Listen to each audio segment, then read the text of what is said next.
Each year, Microsoft Research hosts hundreds of influential speakers from around the world, including leading scientists, renowned experts in technology, book authors, and leading academics, and makes videos of these lectures freely available.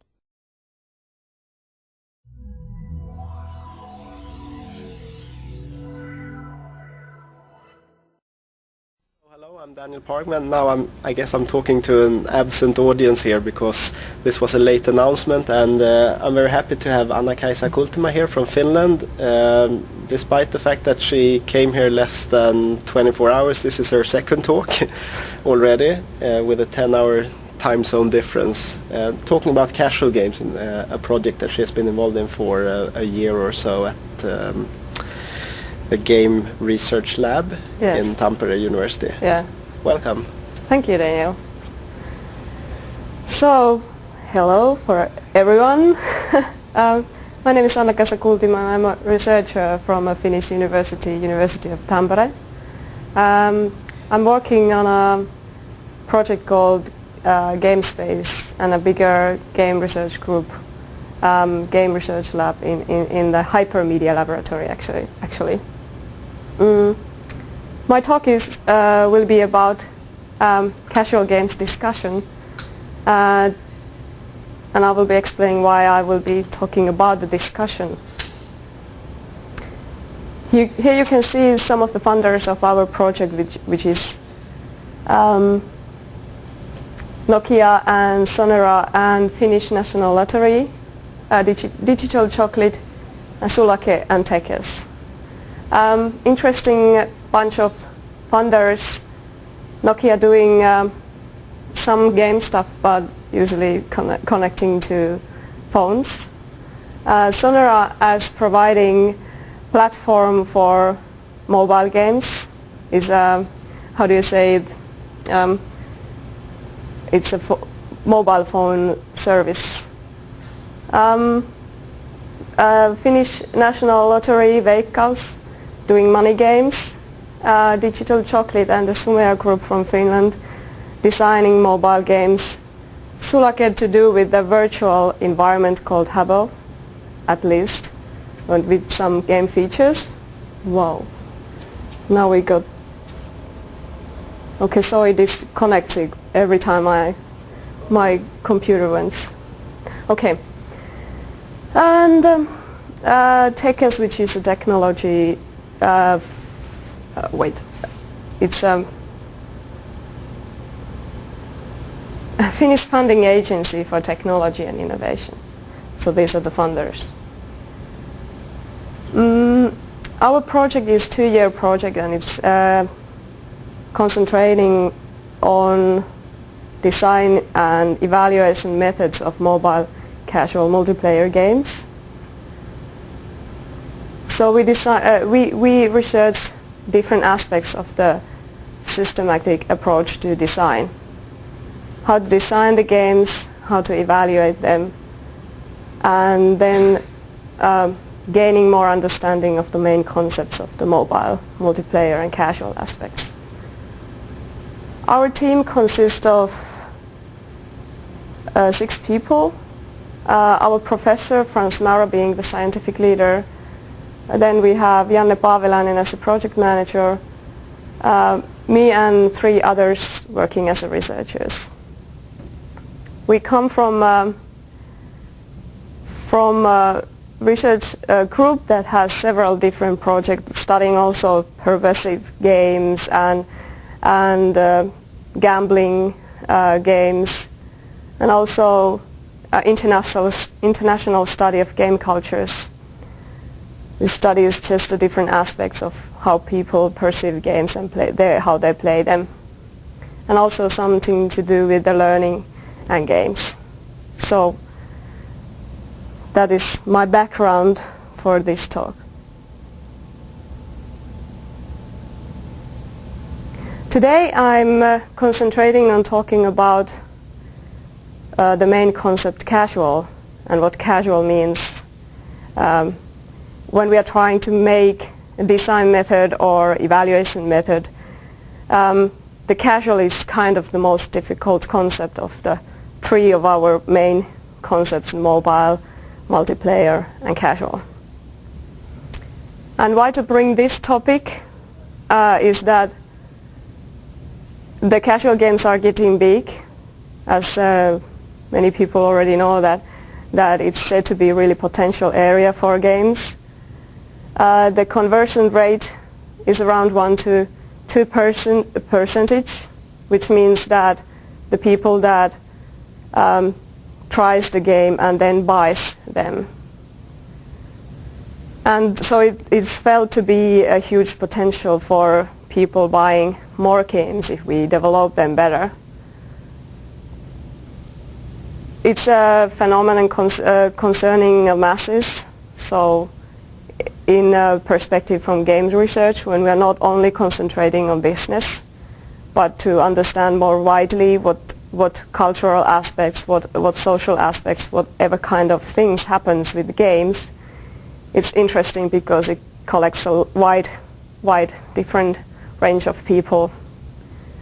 And then again, there is fairly little academic research previously because the phenomenon is not that new with digital games, so it's rather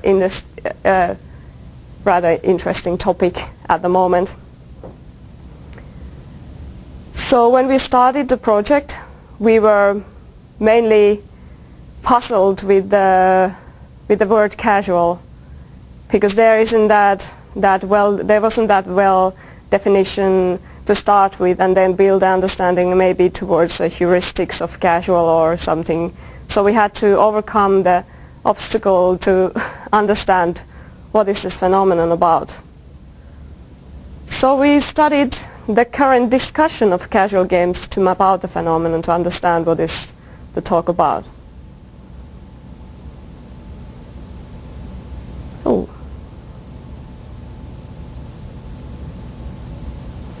And this, my Macintosh is not working nicely. Okay, stay. So we ended up writing an article about the analysis of the discussion, different aspects of the casual, what's being said about them, and it will be presented in Future Play Conference Toronto this year.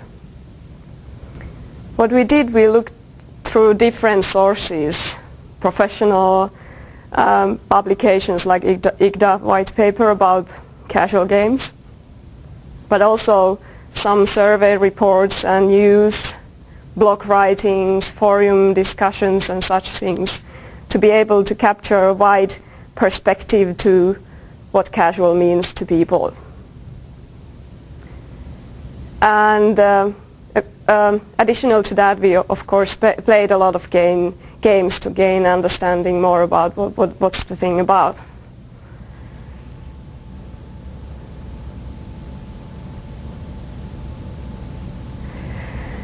So the talk is, the lot of the discussion is going around defining what the game is like listing properties of a game, different aspects to it. And some of the most common are said to be that casual is something which is easy to learn and may be difficult to master. And some people refer to simple controls or forgiving to player error. Then they are also referring to the casual games as a genre or to some genres, like puzzle and card games. But some people may say that in casual games there can be more experimental gameplay features, or the content is something like non-violent.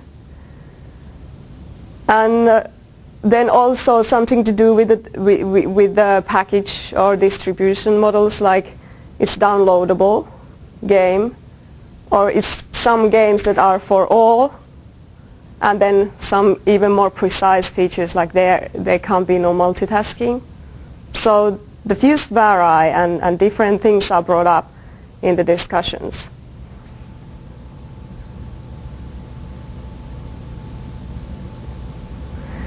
They mainly refer to in the current discussions mainly refer to the try and buy downloadables, which are Zuma, Diner Dish, Mystery Case Files, Bejeweled are really well-known games that are referred to when they are talking about the casual games. But there can be also some referring to the traditional casual games as being the solitaire or Minesweeper or Snake, even in the phone of Nokia phones.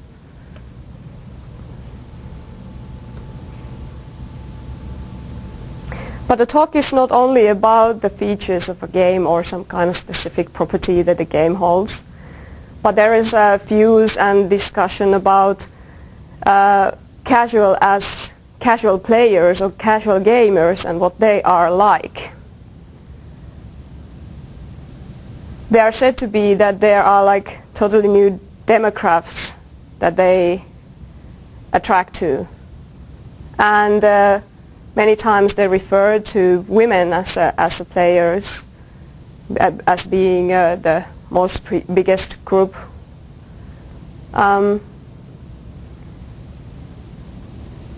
They can be also talk about the attitudes of the players that they or their identities.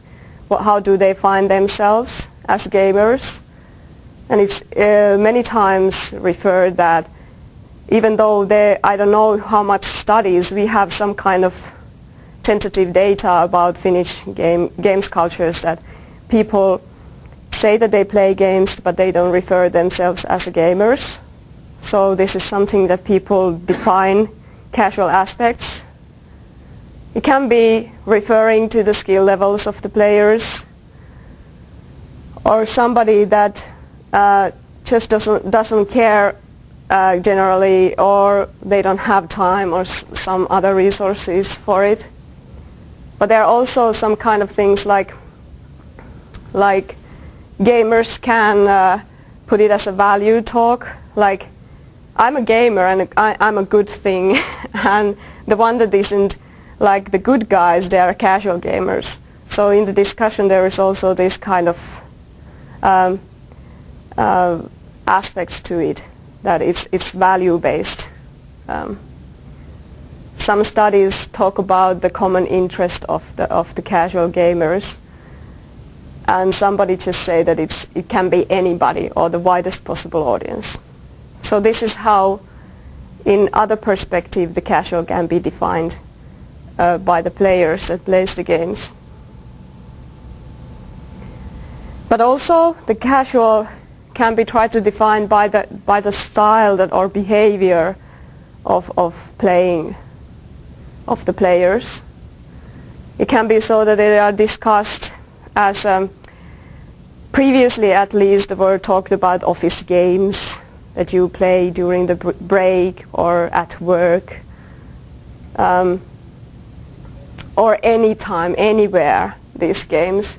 But then some surveys say that actually it is played also night time and longer hours. But there are different views on it, like what means to play casually, or what kind of behavior or stuff is connected to the casual games. And also they point out some kind of instrumental values for playing, like stress relief and mental exercise.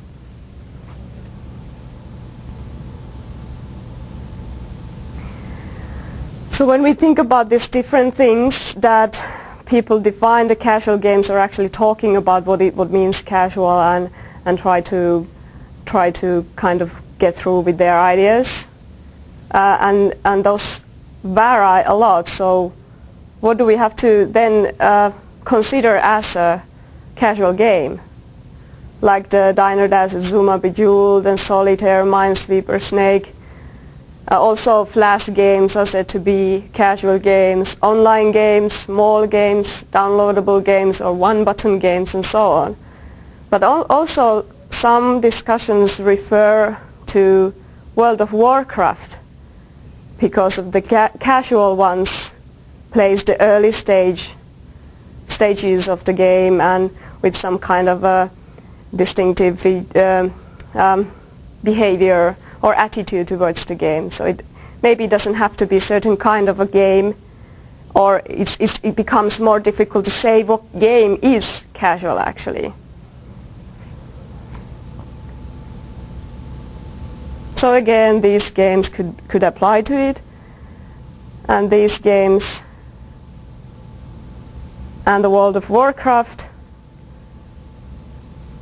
But also one interesting example is that as with the World of Warcraft, which is considered more as a hardcore game, it can be considered as a casual because of the early stages, or it can be easy to start with and so on.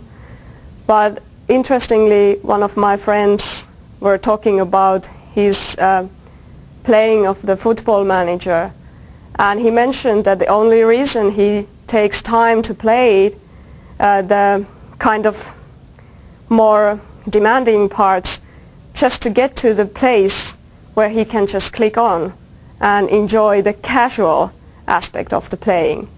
So he gives effort to the game in order to get some kind of experience that maybe some people get with solitaire.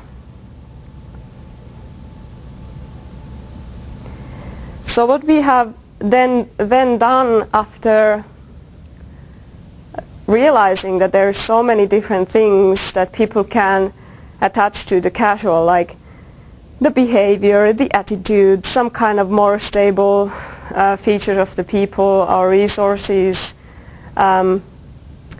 some kind of specific features of the games and so on.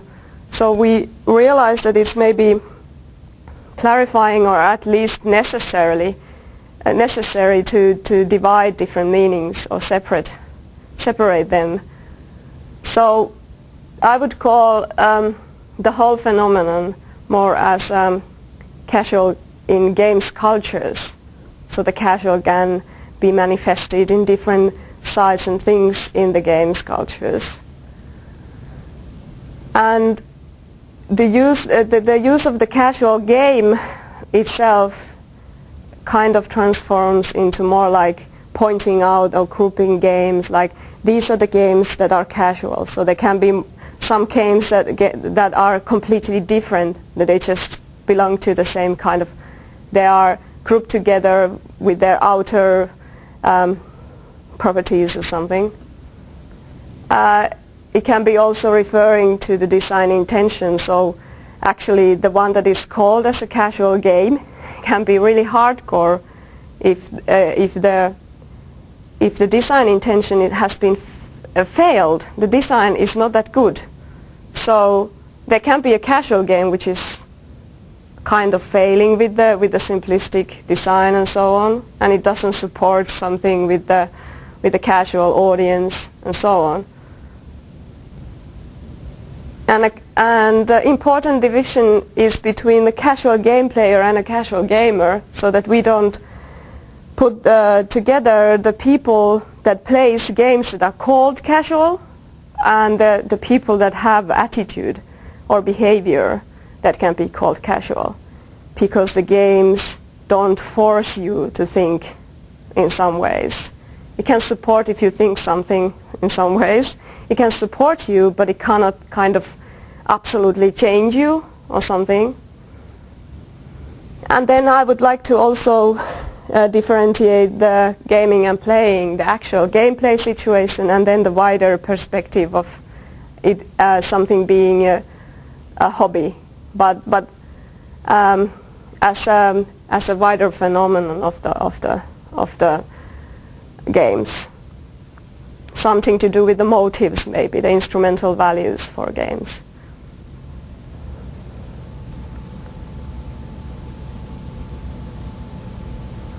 And it could sound like it is not that important to make divisions between the different meanings, but when it comes to interpreting new surveys or designing new studies for this phenomenon, they can be rather fatal mistakes when thinking about the results. If you don't make a distinction over the ones that play casual games and the ones that play casually, they just put them together, you don't understand the results. You kind of can come up with a paradoxical situation where you are kind of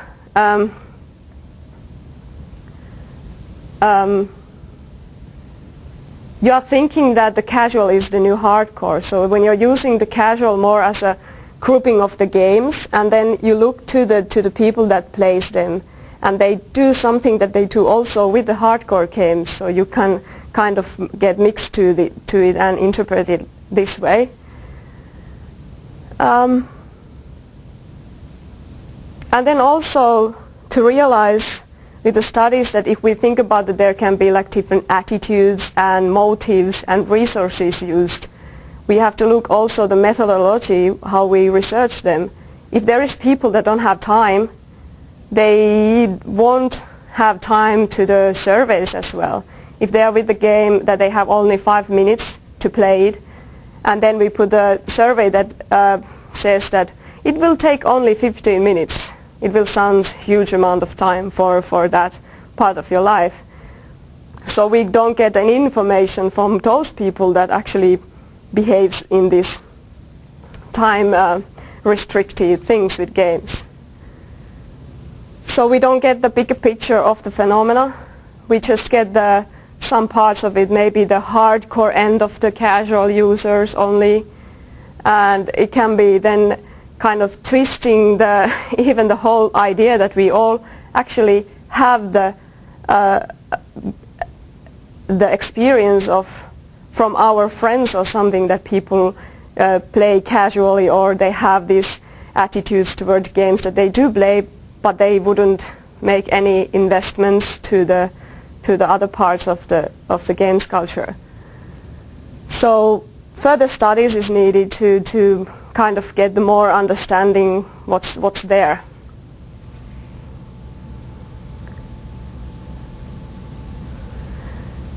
And the easy thing to mix them is, of course, that they are interrelated stuff.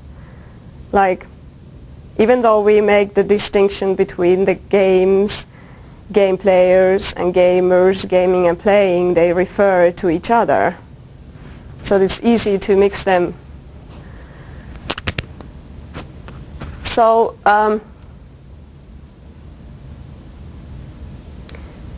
these are the 5 main points of the distinctions, that casual game player plays casual games, but the attitude can be either casual or non-casual. It doesn't mean that they would have the attitude or behavior.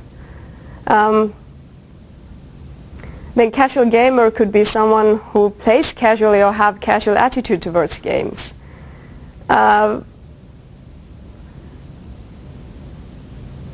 The one that plays or has the playing style of certain kind, this can be applied to any game. It doesn't actually, some games can be more supportive for it, but I could as a person play anything casually, in theory at least.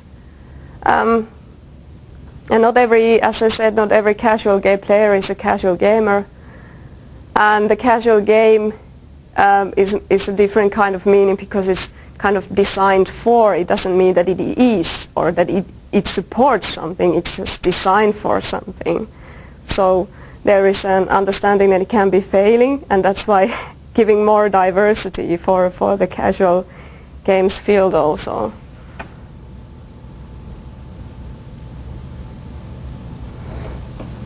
As I said, that the discussion is mainly concerning how the games are, how the players, and how are their behavior or playing style and such. But interestingly, there is a lot more into the discussion. People are talking about the distribution models, business models, accessibility of a game, the production side being different from hardcore, and then also kind of the general talk that whatever kind of game topic there is talk about the innovation and so on. This is also applied to casual games, that there will be more space for innovation and such things. and the talk about the gender and so on. And some people even say that the games are more accurately defined by their accessibility. So some people even emphasize something completely outside the gameplay as being the one that defines it. So we were asking that, is the relevancy actually outside the game somewhere than in the gameplay? Not only about the playing styles or the player's attitude and so on.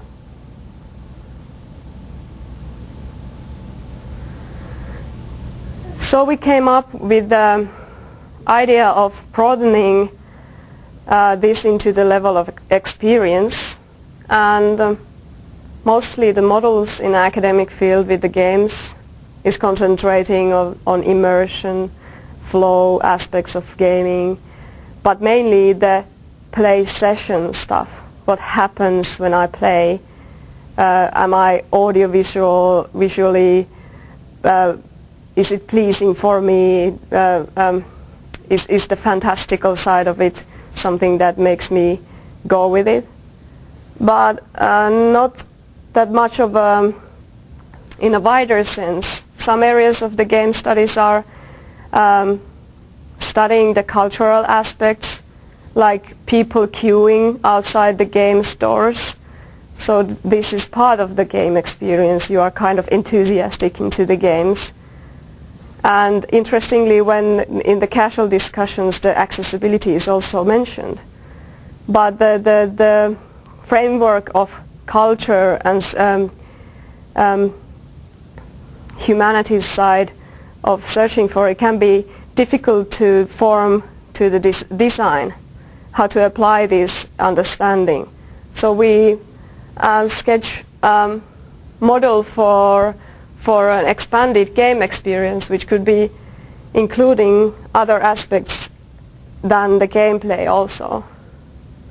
So traditionally the gameplay part of the experience is here, but it is in a continuum with other aspects of the experience, like getting to know the game, getting to know about the games in general, the social context of yourself, getting to learn the gameplay and putting up the situation of the games, the equipments and so on, and then the stuff that goes with the gameplay, different situational factors, and also the affordances with the gameplay itself. So as a players, people don't necessarily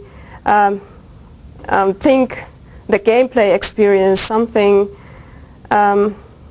like distinctive, no, it's distinctive, but more like something separated from the other areas of the experience. When they go to the shop, and they of course with the advertisements and everything which is built around it, it's part of the whole experience, and that's what they can say. This game sucks because it takes 30 minutes to download it or something. So people can be so that they don't separate those things. So why should we then separate it? But also to realize that when the talk was about the resources and skills and motives, actually through the whole lifespan or something for the experience, there can be different kind of skills. It's not that, okay, this person is somebody with the low skills of anything. So we provide easy to download, easy to learn, and easy to play for them. It's more like some people may have lower skills in computer, but then they know the gameplay from elsewhere, like solitaire or something like that. So these can vary also according to person and the situations. Like I can have time today, but tomorrow I'm really busy, so it can drop then the whole game experience. And also the motivational factors can change during the experience. I can be really low, I can be looking for something that I don't have really